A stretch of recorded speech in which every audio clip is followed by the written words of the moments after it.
bem, voltamos com o programa Pingo nos Is. Estamos falando sobre futebol e também outros esportes, mas principalmente o futebol. Antes do nosso apoio cultural, nós falamos em 800 mil atletas credenciados, né? Mas houve uma disparidade nos números, né, professor Júlio? Isso, São 800 clubes filiados à CBF. A CBF, isso. Cada ano varia um pouco, né? Para mais e para menos. A gente anda em torno de 780, 800, baixa para 760, mas essa é a média de clubes filiados à CBF no Brasil, né? Em número de atletas também varia, porque nós temos aí o time principal, depois tem os reservas, tem o outro time, tem as categorias de base. Exatamente isso. Pegando esses clubes todos aí, tu pode pegar uma média de 30, 40 atletas por clube, aí fazer um cálculo. Eu não tenho esse cálculo pronto, sim, mas é uma quantidade significativa, né? De atletas, de trabalhadores do esporte, né, procurando um espaço para se movimentar nesse cenário. Né? E o sonho de cada um é ser um Neymar, ser um Pelé da época, milionário. Por isso futebol. Esse é um ponto esse é meu ponto de reflexão, esse é meu ponto de estudo, né? As categorias de base, a categoria de formação, né? Nós pegarmos aí que todos os clubes basicamente têm as categorias de base, então hoje nós temos vamos dizer assim, um rótulo, o ISO 9000, já o antigo 9000, né? Que são os clubes chamados formadores, que recebem esse selo, né? Para que possam atuar com as categorias de base. Mas também, não sendo clube formador, esses têm que ter alguns pré-requisitos para ter esse selo.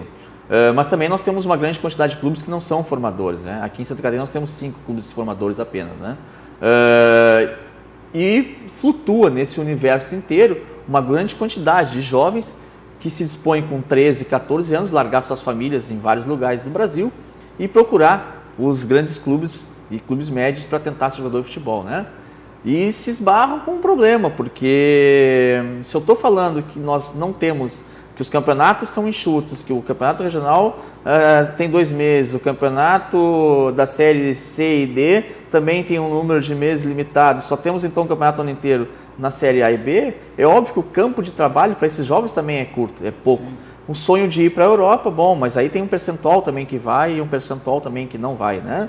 Então, na verdade, o jovem passa a vida dele de 13, 14 até os 18 anos investindo numa tentativa de ser jogador de futebol e passando por todos os problemas relacionados a isso. Né? E nesse ponto que a gente chega aí, a exploração, né, professor? Porque a gente vê assim, uma Copa São Paulo de Futebol Júnior, que era a elite do futebol de base, agora o pessoal diz aquela coisa, cobra um valor do jogador para entrar lá, porque vai ter uma televisão acompanhando, vai ter um olheiro acompanhando, e acaba enganando o próprio jovem, né? E as famílias.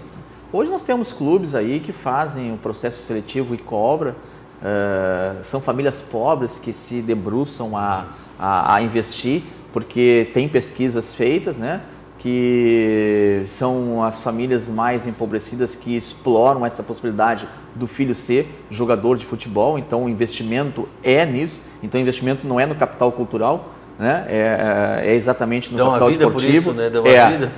Tem a pesquisa em escolas públicas que 1 a cada 3 jovens quer ser jogador de futebol na escola pública, na escola privada esse percentual diminui bastante, então tem um certo nicho, né, de classe, vamos dizer assim, social, que deposita a sua vontade de transformar o filho num jogador de futebol e sonha com essa ideia de um salário milionário. Porque a mídia promove isso, a mídia promove esse cenário de dizer, olha, né, o Neymar, o outro que é milionário, o Ronaldo...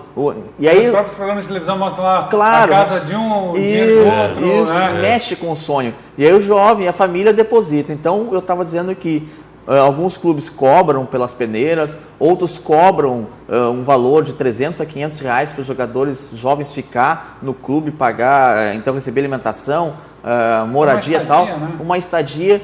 E de uma certa maneira a gente sabe que o final do funil é escasso. Né? Em 2016 até deveria ter, não sei se tem essa lei, né, Júlio? Pode me ajudar. Que deveria ter uma lei, bom, tu vai fazer peneira, só que assim, só pode vir quem está estudando, né? Não pode porque, na verdade, aí tu pegar o menino, roubar ele nessa juventude toda e depois aí deixar ele largado, né? Então, até deveria ser um contraponto como muitas escolinhas fazem, né? Sim. Você só pode vir treinar se você estiver estudando, no contraturno. Porque senão, pô, e depois, né, se você não der certo, Para onde você vai, né? A grande maioria acontece isso, não dá certo e aí já passou o tempo, né? É a questão de reversibilidade para o próprio mercado, né? E agora, que mercado vai te acolher? Que tipo de mercado? Porque você não tem formação, sua formação é esportiva. Qual é o mercado agora que vai te acolher? Né? Porque o jovem está com 18 anos, 19 e aí pode até ir por um anos. caminho ruim, né? E aí não sabe como é que ele volta para a família, sabe? Então, daria para fazer 2, 3 programas sobre esse assunto. Certeza, é extenso demais, acho que dá para refletir complexo. bastante coisa, é muito complexo.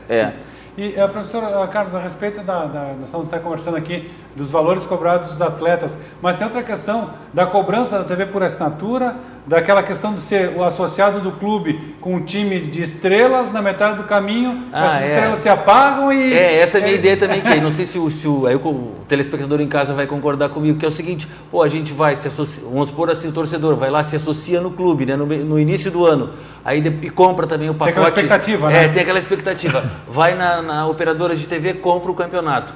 Começa o campeonato, aí o Joãozinho se destaca, não ofendendo nenhum João aí, que tem muito João maravilhoso, não é isso. Lá o rapaz se destaca, aí ele já vai para a Europa, né, cheio de empresário ali querendo levar o cara. Aí, poxa, vai um, vai dois. Chegar no meio do ano, aquele clube, né, que eu assinei já não é mais aquele clube que eu contratei. Então, poxa vida, eu acho que o consumidor é enganado nesse sentido.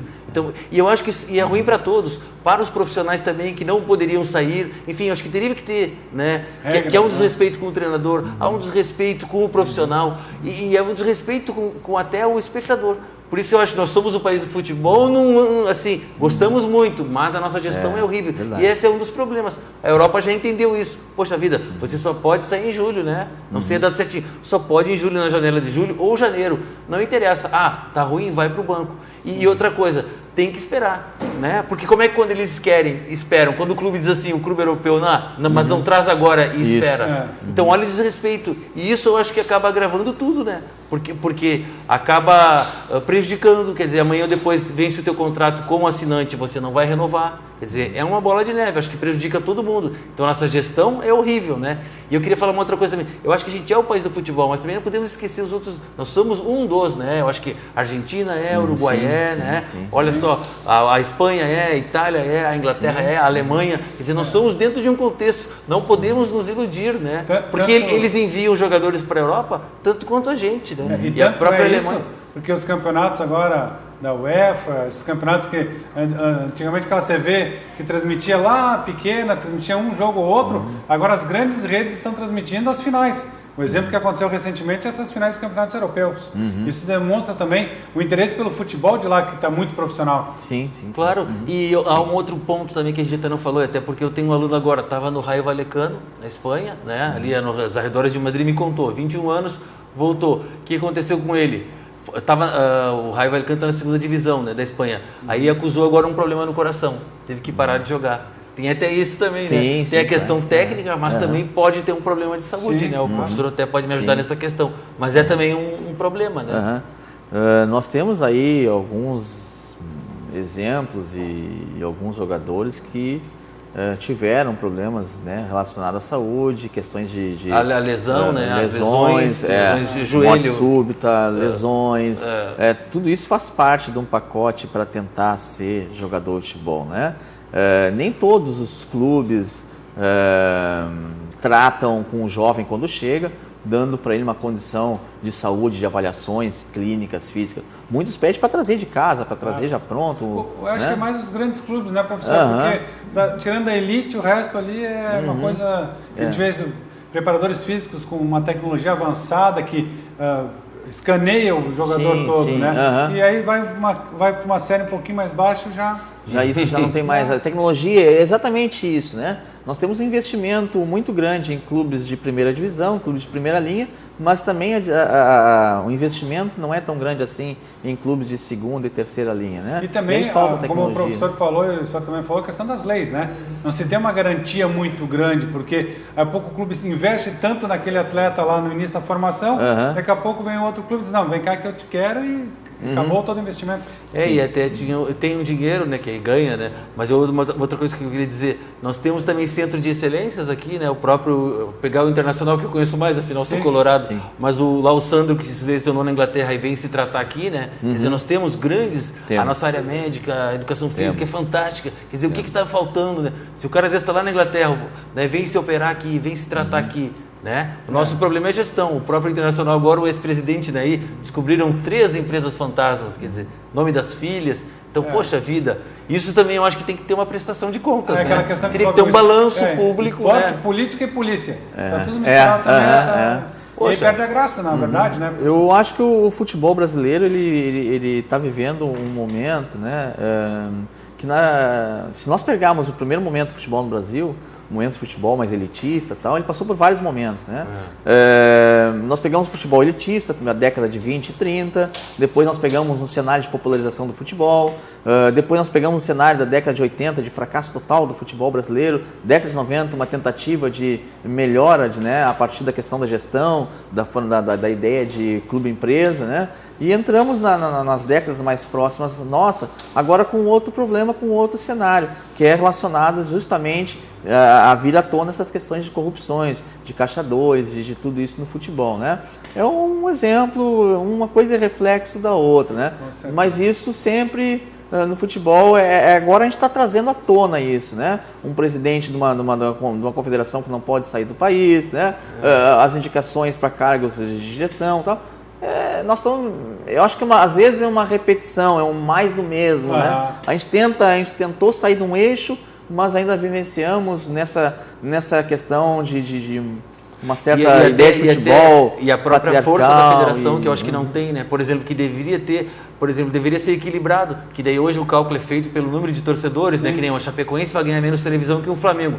Tá, tudo bem, vai ganhar, mas aí quando que a Chapecoense vai ser alguém, né? Por sorte ela foi, deu acidente, deu aquela coisa tudo. Sim, uma comoção, né? Agora, que diferente do campeonato inglês, né? Que tu tem um equilíbrio maior em tudo e todo mundo é importante. Aqui é cruel, né? E tu continua tendo aí um Palmeiras, um Corinthians com muito dinheiro e daí o outro lá que tá lá embaixo, né? Que vai participar e já vai cair no ano seguinte. Quer dizer, então tu tem que ter ranking, né? Cada um recebe, né? Por o seu ranking, né? E como acontece numa sua colocação no ranking. Como acontece numa partida de futebol, o juiz está dizendo que o tempo... Opa! Acabou também. Não tem prorrogação? Não, aqui não tem prorrogação nem pênalti. Eu ia falar até do limite de verba para investir, né? O Palmeiras agora com 40 atletas, né? Também é outra coisa errada, né? Tem que ter um limite. Mas aqui o juiz é carrasco. Encerra sem prorrogação. Professor Júlio, obrigado pela sua participação. Eu agradeço o convite. Professor Carlos, obrigado pela sua participação. Também. Espero que as pessoas em casa tenham gostado aqui. Com certeza, o assunto futebol mexe com todo mundo, né? Isso que nós falamos de clubes ainda aqui do nosso Brasileirão, que tem uns que estão com sinal de grandeza, mas estão lá embaixo, né? Mas tudo bem. Esse é assunto para, de repente, um outro programa. E a gente volta no próximo final de semana. Um abraço a todos, obrigado, tchau.